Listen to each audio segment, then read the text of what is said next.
This was the story that everyone was talking about on Saturday afternoon when we learned that Caitlin Clark will be left off of the American Olympic roster for the upcoming games. She turned 22 in January. The roster does not include any players under the age of 26. Christine Brennan has been covering international sports for the U.S. for as long as anyone. She is as authoritative a voice as there is in the media. This was her reaction on ESPN Radio. She is hitting landmarks that no other rookie has ever hit in terms of points, assists at certain points in the game. She's ahead on assists of not only Taurasi, but Sabrina and Kelsey Plum and Jewel Lloyd, all of whom are going to be on the team. Let's go back to eyeballs. In the mission statement, you can see right on the website of USA Basketball, it's not only international competition, but it's also growing the game. That's part of the charter of the U.S. Amateur Sports Act. Come on, that's a no-brainer on that one. If that's the criteria, you do not take Taurasi, you take Caitlin Clark.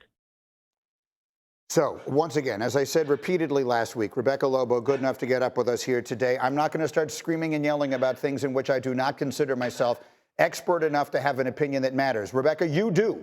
So I'm going to ask it to you as directly as I can. Was this the right or wrong decision with Caitlin Clark being left off this team? And I'm going to start by giving you some context, Greeny. When it comes to forming the women's Olympic team, it's a 3-year process. They started having training camps back in February of 22. They had a training camp in April of 22. Then the World Cup in the fall of 22. They had multiple training camps throughout the course of 2023. And then this year in February, they went overseas for exhibitions. They had a training camp this April. So all of the women who were in the pool and all the women who ended up reportedly being on this roster participated in many of those. And why is that important? Well, because of the timing of the WNBA season. The WNBA takes a break during their summer season for the Olympics. And the Olympic team has 7 practices before they participate in the Olympics. So all of these women that you're seeing on the graphic that are reported to have made the roster have played with one another. All of them have had opportunities now over the course of the last couple of years to learn Cheryl Reeve's system, to learn one another, to learn some of the opponents that they're going to face in the international game. And Christine brought up Diana Taurasi specifically. I spoke to people, to players who were at the training camps who said Diana Taurasi played great. She's a 5-time Olympian. She brings a type of leadership that no one else can. Now, Caitlin Clark, through no fault of her own, was not able to participate in any of those training camps. She would have either last year in April of 23 or in April of 24, except her team was playing in the Final Four. So she did not have that chance.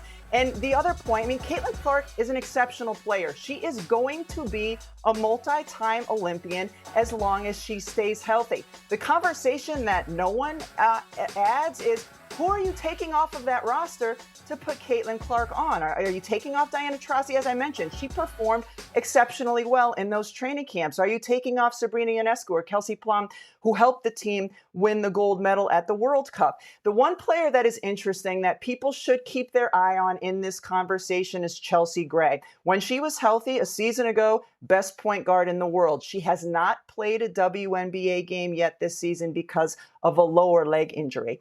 If for some reason she's not able to return, but they expect that she will, or if any other member of the backcourt that has been reportedly named to that roster has any kind of an injury, I would expect that Caitlin Clark would be the backcourt player that could get added to this roster. But you have to look at the context in which the selection committee was creating this basketball team. And when you look at the roster, all you see is, man, this is a really good team. This is a stacked team. This is a team that has a great chance to win a gold medal. And you have to kind of separate it from some of that other outside noise. Understood. And that's exactly what I wanted you to explain to everyone. I'll point out again, Caitlin Clark is 22 and no other player on that team, or no player on that team, is under 26. But as Christine referenced, there is a different element that is involved with Caitlin Clark. Obviously, you kept using the word exceptional.